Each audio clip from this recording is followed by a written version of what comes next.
Hello again, everybody. Diamond Gems 45 with you again with some mail day goodness. And as they used to say on KMOX, while listening to the Cardinal games, if somebody was gone, they said, well, he's on assignment elsewhere. And that's what I was doing. I was on assignment elsewhere. I was vacationing and had to stop my mail. And at one point, during the stoppage of mail while I was gone, I received a 1966 Bob Gibson, the final piece in my Bob Gibson run. Bought it at the Robert Edward auctions that ended late February. Yeah, so as you probably know, I am a Bob Gibson collector, as you've probably heard from earlier videos. I collect Gibson. He was my favorite player growing up. And as you've probably heard in earlier videos, I have a Gibson sweet spot. It's not the entire run of his cards, but there's a sweet spot for Bob Gibson cards for me, and that's from 1964 through 1970. Those 7 years, he was either the World Series MVP, or he won 20 games, or he was the Cy Young Award winner in the National League, or even one year, 1968, he was the MVP of the National League.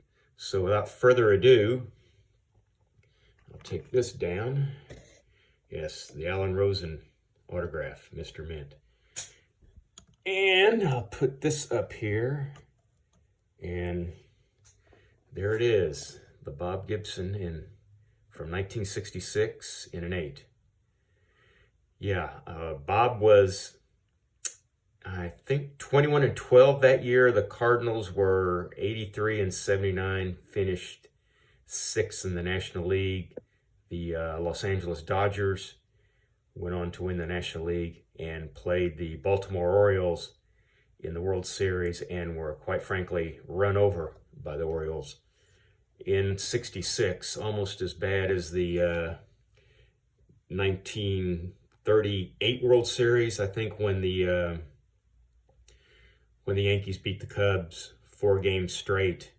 I believe the Yankees that year only used 4 pitchers the entire World Series, and the combined total of game times for all 4 games was only like 7 hours and 55 minutes.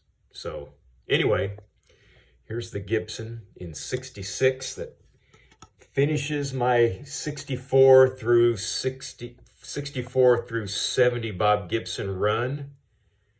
And yeah, there's the front again. All those cards, all those 7 cards are 8s except for the 1967. That's an 8.5. So yeah, I had to wait around for a while to get all of them in the condition I wanted them in, but finished it up, and may start another player run, maybe a Flood, maybe a Lou Brock. Lou Brock has a sweet spot. There were a number of years, maybe upwards of 10 in a row where he stole at least 50 bases. And I have his 67, his 65, and his 70, which he stole at least 50 bases in each of those years. So you never know. That's the beauty about collecting. You go to a show and you have something on your want list, and you see something, well, why wasn't that not on my want list? So anyway, thanks for listening. Click like. If you like to click like, click subscribe. And once again, so long for just a while.